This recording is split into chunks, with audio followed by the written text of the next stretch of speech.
방법이 복잡하고 마음에 안 드는데 어쩌지라는 제목으로 하나님 말씀 증거하도록 하겠습니다. 5대 제사 가운데 네 번째 제사입니다. 속죄죄. 뭐 이름 그냥 들으면 알겠죠? 죄를 위한 제사입니다. 죄를 씻기 위해서 드리는 제사. 그러니까 영어로 sin offering. 그러니까 죄 제사예요. 죄 제사. 그러니까 죄의 문제가 큰가 봐요. 이 내용이 되게 길잖아요.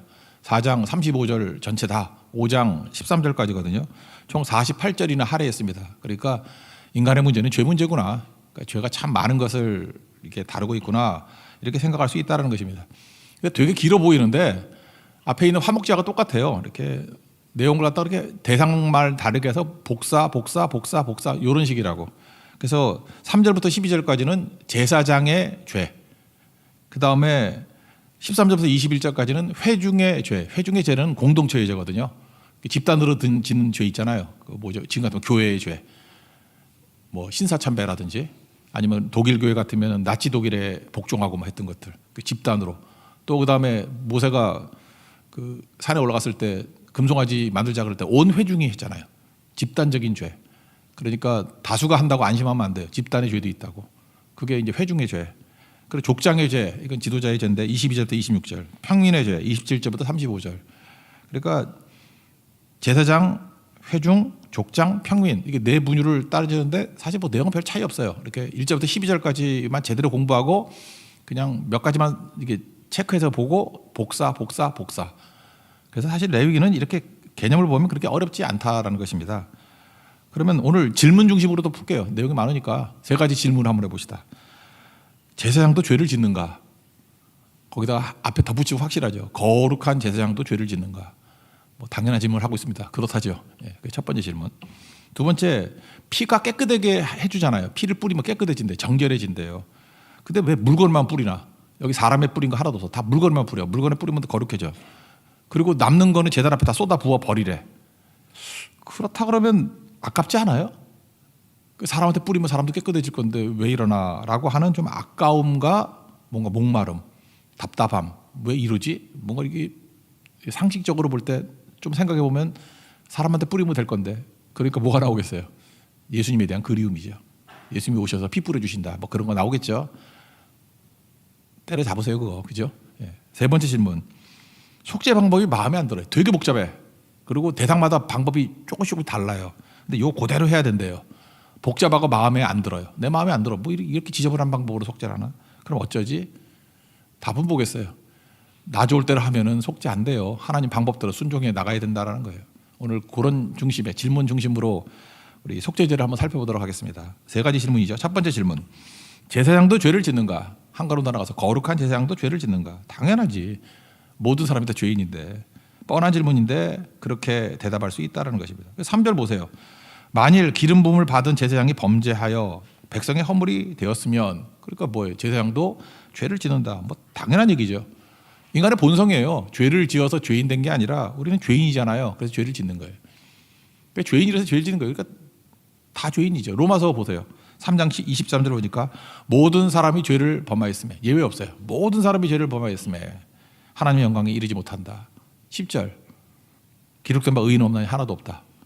로마서 3장의 접근 아니에요? 다 죄인이다. 절망이죠. 그러니까 거룩한 제사장이라고 폼 잡고 있는 놈도 죄인이에요. 다 죄인이지. 죄인 아닌 게 뭐가 있냐. 그런 거죠. 그래서 여기서 우리가 한 가지 이제 질문할게요. 우리가 볼 때 죄가 없어 보이는 게 그래도 당시엔 제사장이 아니에요. 제사장도 죄인이다. 이걸 보여주고 있다고요. 다 죄를 지다. 샘플이에요. 그래서 1절부터 12절을 맨 앞에 갖다 집어넣은 거야. 야, 제사장도 죄인인데 뭐 나머지 말할 것도 없지 뭐. 그런 거죠.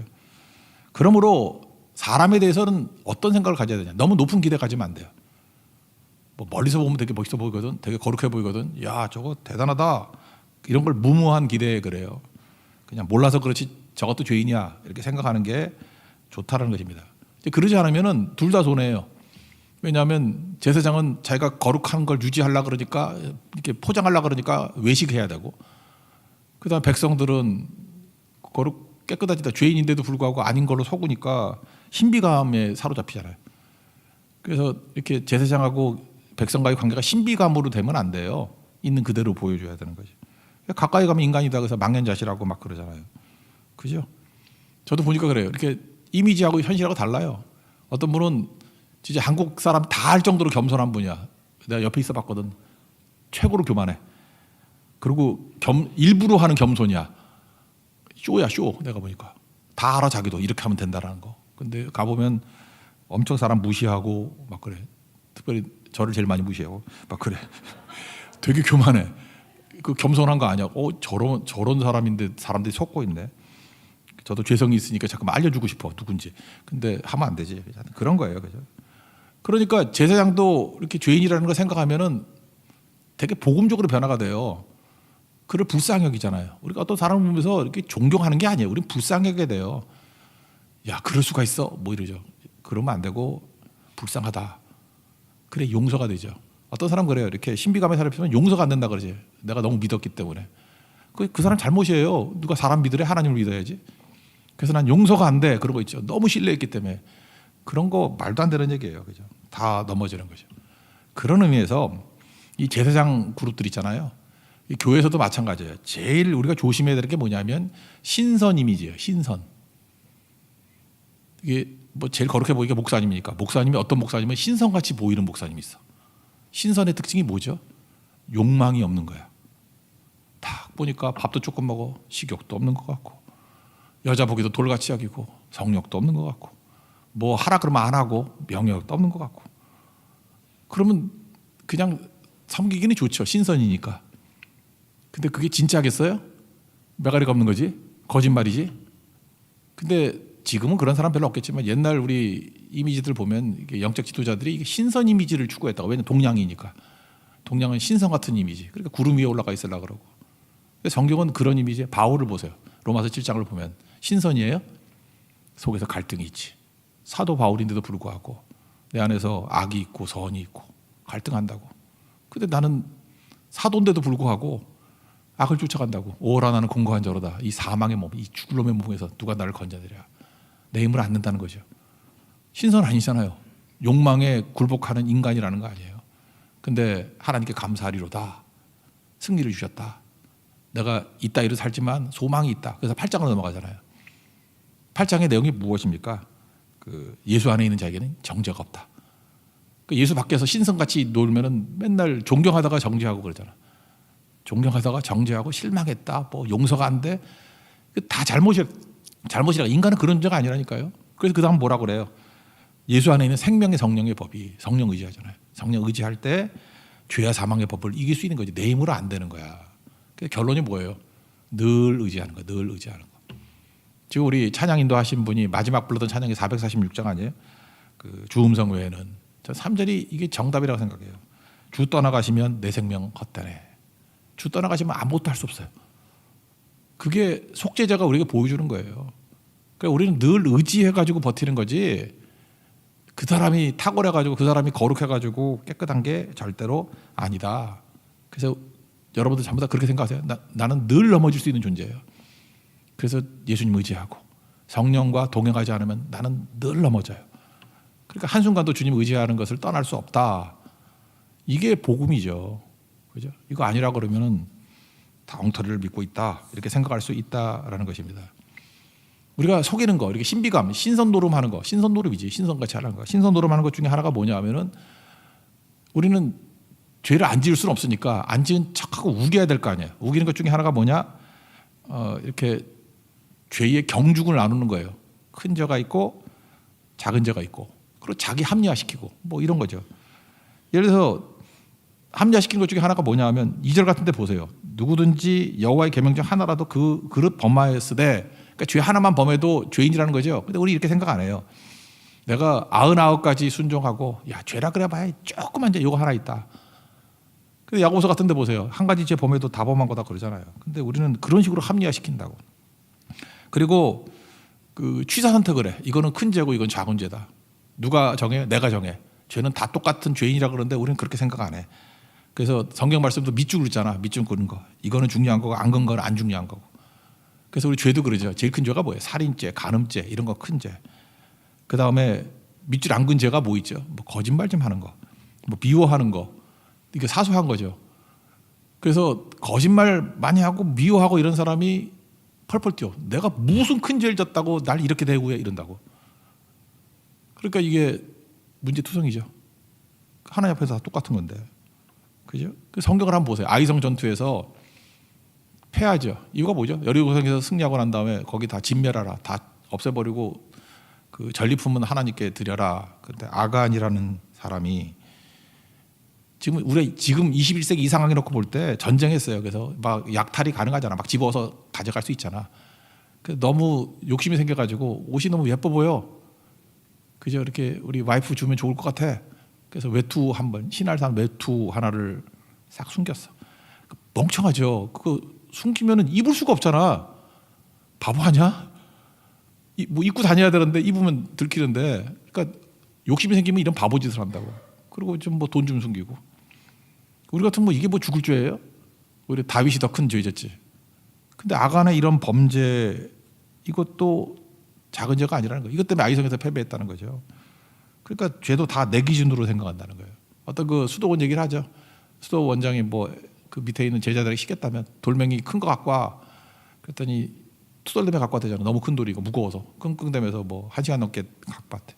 반대 사람한테는 작은 돌 뭐 집어와, 뭐 30개 집어와 그랬더니 금방 오더래요. 5분도 안 걸려서.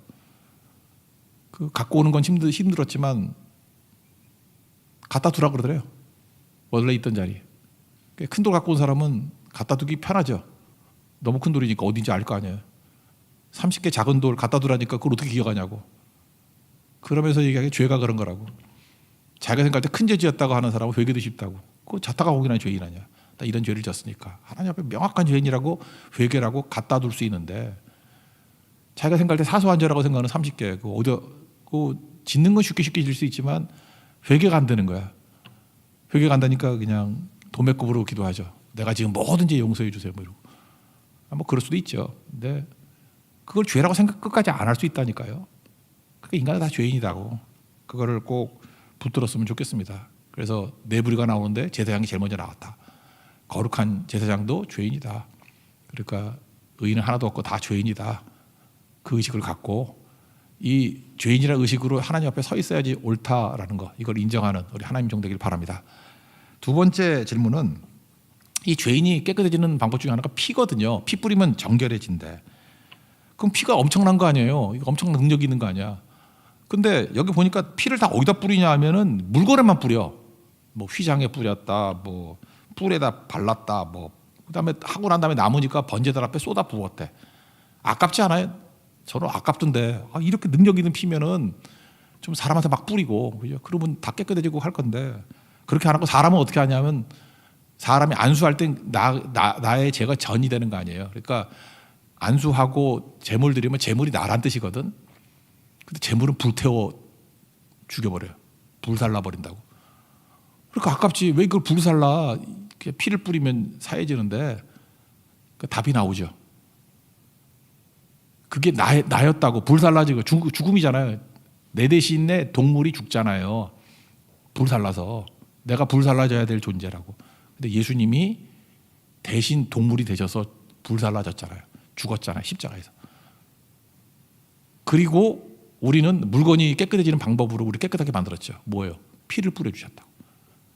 이게 속죄제가 우리가 보여주는 중요한 메시지라는 것입니다. 먼저 물건에만 뿌렸다라는 거 뭐 여러분들 확인해 봐야 될 거 아니에요. 5절부터 7절까지 보세요. 물건에만 피 뿌렸어요.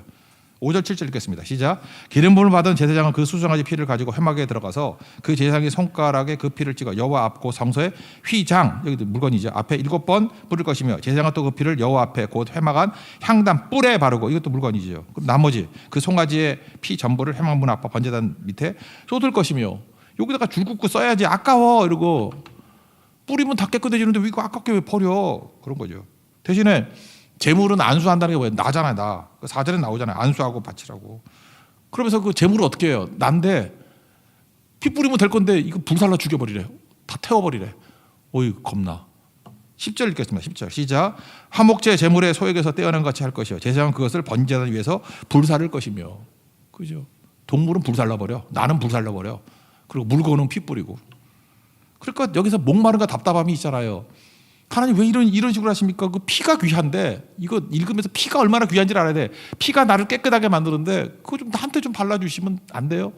왜 그 불살라야 돼요? 그거 나한테 좀 뿌려주시면 안 돼요? 그러니까 메시아에 대한 목마름이 생기는 거죠. 피 뿌려주시는 예수님이 오시잖아요. 불살라지는 존재인데 예수님이 대신 불살라지셨고 죽으셨고 우리에게 피 뿌려주셔서 나를 건져주셨다. 저는 그런 의미에서 이게 두 가지 인사이트가 있는데, 첫 번째, 우리를 성전 같은 물건으로 만드셨다라는 구절이 나와요. 고린도전서 3장 16절인데 너희는 너희가 하나님의 성전인 것과 하나님의 성령이 너희 안에 계시는 것을 알지 못하느냐. 성령이 계시기 때문에 우리가 뭐예요? 성전이야. 성전인데 여기서 성소잖아요. 성소에 막 피 뿌렸죠. 성전 안에 있는 그 뿔, 그죠? 그 향단의 뿔에다가 피 뿌렸죠. 그러니까 내가 성전이면 나한테 피 뿌릴 수 있는 거죠. 그래서 그 근거를 만들어놨어. 내가 성전이라고. 피로 인한 구원이 가능해졌어요. 그러나 난 베드로를 참 좋아해. 많은 사람이 베드로 무식하다 그러는데 베드로 인사이트가 엄청나. 근데 베드로 이거 읽으면서 야, 하나님께서 베드로에게 지혜를 주셨고 말씀을 주셨고 능력을 주셨구나. 베드로전서 1장에 보면 인사말 다음에 2절에 이렇게 나와요. 곧 하나님 아버지의 미리 하심을 따라. 여기서 예정론 딱 정확히 파악하고 성령이 거룩해 하심으로, 거룩한 방법이 뭐냐? 두 가지를 얘기하고 있어요. 순종함과, 우리가 순종할 때 잠깐만 주님 이게 구별됨이 돼. 한 번 순종하면은 그죠? 한 번 순종하면 방향이 바뀌고 두 번 순종하면 도약이 일어나고 세 번 순종하면 기적이 났던데, 그 거룩이 뭐라 그랬어요? 다르다는 거지. 다르게 살아요. 순종을 통해서. 그거 딱 캐치하고. 한마디로 베드로는 말 길지가 않아. 말이 짧아. 순종함과. 바울은 말이 길어. 그래서 싫어. 베드로 좋아. 순종함. 그리고 그다음 뭐라 그러잖아요? 예수 그리스도의 피 뿌림을 얻기 위하여 택하심을 받은 자들에게. 와, 통찰력이 엄청나잖아요. 우리가 누구예요? 이거 레위기 생각하면서 예수 그리스도의 피 뿌림을 얻기 위해서, 우리가 그때 그거 보면서 피 좀 우리한테 좀 뿌려주지 그랬는데 아쉬웠지 니네들. 예수님이 어린 양이 되셔서 그 피로 우리를 뿌려주셨다는 거예요. 우리 불사람 당하지 않아도 돼. 피 뿌림으로 우리는 깨끗해지고 구원받을 수 있어. 그게 인사말에 툭 건들잖아요. 보통 인사이트가 아니죠. 여러분 감동이 없는데, 여러분이 지금 구약 사람이라 그러면요, 이거 엄청 감동스러워야 돼요. 이게 베드로가 이런 거 기록했다는 건 엄청난 거라고. 그래서 피 뿌리면 우리 존재를 바꿔버린다는 거예요. 존재를 바꿔버린다는 거. 그래서 예수님의 피가 중요하겠죠. 오늘 끝나고 그 피가 찬양합시다. 예수님의 피가 우리에게 뿌려짐이 되었습니다. 이번에 네팔 가서 할 일이 뭐예요? 예수님의 피를 뿌리는 거예요. 이게 가능해져야 이제 우리가 성전이거든. 그래서 깨끗함을 입고 구원받고 생명을 얻게 된다. 이게 두 번째 통찰입니다. 세 번째는 지금 35절까지 나오면 되게 복잡하잖아요. 그리고 대상마다 방법이 약간씩 달라. 그리고 이걸 철저히 지켜야 돼요. 그러니까 속죄제 절차가 너무 복잡해. 그리고 내 마음에 안 들어. 이거 꼭 따라야 돼요? 어쩌지? 그러니까 방법이 마음에 들지 않아요. 어쩌지? 이런 거죠. 뭘 어쩌긴 어째. 그대로 해야지. 죄의 해결 방법은 내 방법으로 하면 안 돼요. 우리 시험 본다 그럴 때도 그 입시 요강대로 시험 과목 준비하고 해야지 합격하는 거지. 내 멋대로 준비하면 그거 되겠어요? 그러니까 죄의 해결 방법은 하나님의 방법으로. 이게 답이라고. 우리 잘 보세요. 인간적인 죄의 해결 방법 그러면 양심을 달래는 쪽으로 가거든. 그래서 내가 죄를 졌다 그러면 일단 하고 싶은 게 고행이야.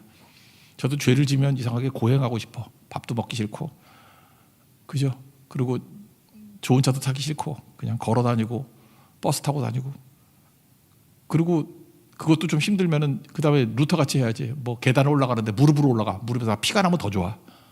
피가 나면 더 좋아. 이렇게 막 내가 고생 죽도록 하면 내 죄가 좀 사해질 거야. 그 다음 그 더 플러스가 되는 거 뭐죠? 선행. 그래서 맨날 밥 사주고 도와주고 막 그래. 구제하고. 이 선행을 통해 가지고 내 죄를 좀 사하려고. 그거 아니면은 또 불교식의 방법이 있죠. 이거는 이 번뇌, 이거 힘들어. 잊어버리자. 000. 그 다음에 뭐죠? 무무무. 없애자. 생각하지 말자. 해탈하자. 인간은 다 그래, 본능이. 여러분, 인간이니까 내 죄 문제 해결한다 그러면 이런 방법밖에 더 있어. 아니면 이슬람 같이 알라를 위해서 전쟁하자. 그래서 칼 들고 그냥 알라를 위하여, 그냥 알라의 뜻 불순종하면 다 죽여버리고, 그래서 자기 죄 문제를 해결하려고. 지금 이거 말고 또 다른 방법이 있어요? 다 이런 거지 결국 방법이. 근데 그렇게 하면 안 된다는 거예요. 죄 문제 해결은 하나님의 방법밖에 없다는 거예요. 하나님이 이렇게 속죄제 하라 그러면 구약은 이렇게 해야지 죄가 사해지는 거고, 신약에서 새로운 방법이 뭐예요? 요한복음 3장 16절 우리 율동하고 했잖아. 하나님이 세상을 이처럼 사랑하사 독생자를 주셨으니 예수가 답이라는 거예요. 이는 그를 믿는 자마다 멸망하지 않고 영생을 얻는다. 구원의 길이 뭐예요? 예수님 믿는 거예요. 예수님 피를 믿는 거라고. 피 뿌림 받는 거라고. 그럼 딴짓 하면 안 되겠죠. 교회도 마찬가지예요. 우리도 지금 착각에 빠져. 요즘에 교회 나오고 구원받게 만들려고 그러면 교회가 세련돼야 되고 이렇게 소통 방식이 좋아야 되고 유튜브도 해야 되고 뭐 이렇게 지금 시대 분석에서 2023년에 한국교회 분석을 해가지고 트렌드 분석을 해서 트렌드에 맞춰야 된다. 뭐 하시라고요. 난 틀린 건 아니라고 생각해요. 뭐 하라고. 그치 본질은 변화되지 않아요. 예수 믿어야 구원받지. 뭐 딴 거 있어. 그러니까 고린도전서 1장 21절 말씀 붙들어야죠. 전도에 미련한 거. 그거 하면서 전도 안 하면 그거 망할 놈들이에요. 결국 믿고 죽게 다가오는 건 전도에 미련한 거라고. 전도에 미련하면 십자가 예수님 증거하는 거지. 피 뿌림 증거하는 거예요. 다시금 그래서 레위기가 중요한 거라고. 여기 목마름들 예수님이 다 해결해 주셨잖아요. 그래서 예수가 귀한 줄 알아야 돼요. 예수의 피가 귀한 줄 알아야 되고 십자가가 귀한 줄 알아야 되고 예배, 기도, 선교 이게 귀한 줄 알아야 된다고. 여러분 예수님 붙들고 승리하기를 믿습니까? 오직 십자가 붙들고 나아가는 하나님의 거룩한 종 되기를 바랍니다. 그래서 오늘 세 가지 질문. 뭐 오늘은 속죄제는 예수님 때문에 우리가 워낙 많이 들었기 때문에 뭐 별거 없죠. 너무 뻔한 얘기를 해서 죄송합니다. 예. 제사장도 죄인이다. 뭐 다 알지. 뭐 거룩한 제사장이 어디 있어? 다 죄인이지. 다 죄인입니다. 절망감을 느껴야 되고 목마름을 느껴야 돼요. 피가 깨끗하게 해준다. 근데 왜 구약은 이렇게 답답하지? 왜 물건만 뿌리지? 좀 우리한테 뿌려주지. 그래서 예수님이 오셨어요. 뿌리잖아요. 우리 베드로의 통찰력 보세요. 그 예수 그리스도의 피 뿌림을 얻기 위하여 택하심을 입었다. 우리가 예수님의 피 뿌림을 받아야 돼요. 예수님 믿는 걸 피 뿌림 받는다 그러잖아. 믿으면 구원 받는다고. 굳건한 예수님의 십자가의 보혈의 피를 믿는, 그래서 죄 씻음 받고 구원 받고 생명 얻는 믿음의 종 되기를 바라고 전파하는 하나님 종 되기를 축원합니다. 방법이 마음에 안 들어요? 죽으려고 환장이니? 멱살 잡아야 돼. 네 방법대로 하면 되니? 그리고 불교나 가 임마 그러. 이슬람이나 믿어. 또 뭐 있지? 선행이나 해. 거지같이 뭐 돌아다니면서 무릎 꿇고 막 그래. 어저께 제가 이렇게 앞에 그 영상하는 동강경제하고 같이 자전거를 밤에 탔어요. 우리 박미 강도사님 그 인허시키 좀 늦게 와가지고 이 친구는 이상하게 총각인데도 불구하고 권사님들을 좋아해. 그래서 좀 늦었어요. 그래서 해지기 전에 자전거를 좀 타려고 하늘공원 2시간 정도 타고 돌아왔는데 그때는 저한테 용공이니까 헬멧을 잘 쓰고 다녔어. 근데 와가지고 또 자전거 한 대 더 있거든요. 출퇴근용 자전거. 그거 타고 가다가 사고를 당했어요. 그래서 기억이 안 난대. 119에서 전화를 걸었어. 아무것도 기억이 안 나요. 뭐 어떻게 사고 난지도 몰라요. 근데 CT 찍었더니 뇌는 괜찮은 것 같아요. 쇄골이 나갔어. 애가 부러져가지고 또 제 동생 신랑도 지난주에 자전거 타다가 부러졌는데 절 위해서 기도해 주세요. 자전거 때 사고 안 나게 해달라고. 자전거 요즘 사고 많이 나네. 예, 그렇게 됐는데 제가 지금 무슨 얘기를 하냐면 이거예요. 그 형제 이렇게 어렵고 한데 제가 그 얘기를 했거든요. 헬멧 꼭 쓰고 다녀야 된다고. 네 생각에는 안 다칠 것 같이 보이지만 그 방법대로 따라야, 자전거의 법칙을 따라야 승리한다고. 근데 생활 자전거 탄다고 안 쓰고 모자 쓰고 총각이가 멋있게 보이라. 내가 볼 때 헬멧 쓴 게 더 멋있는데 그 친구는 모자 쓴 게 멋있다고 생각을 해. 또 사고를 당했어요. 근데 어저께 제가 그 얘기했거든. 우리 구원의 방법 예수님 십자가. 촌스러워 보여도 십자가밖에 없다고. 근데 이거 예언자 아니에요? 거의 예언자. 우리가 촌스러워 보여도 이 길밖에 없다고. 이 길밖에. 그 헬멧 귀찮아요. 그리고 어떤 사람은 한국 사람 또 머리가 크잖아. 그래서 헬멧 쓰면 좀 짱구같이 이상해 보여. 그래도 그 방법밖에 없어요. 우리가 살 길이.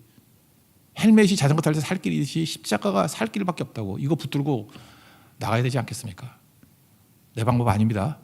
마음에 안 들고 복잡하더라도 어쩌지? 뭘 어쩌긴 어째 순종해야지. 험한 십자가 붙들어 급히 붙드는 믿음의 종 되기를 축원합니다. 자리에서 나가겠습니다. 급히가 찬양합시다.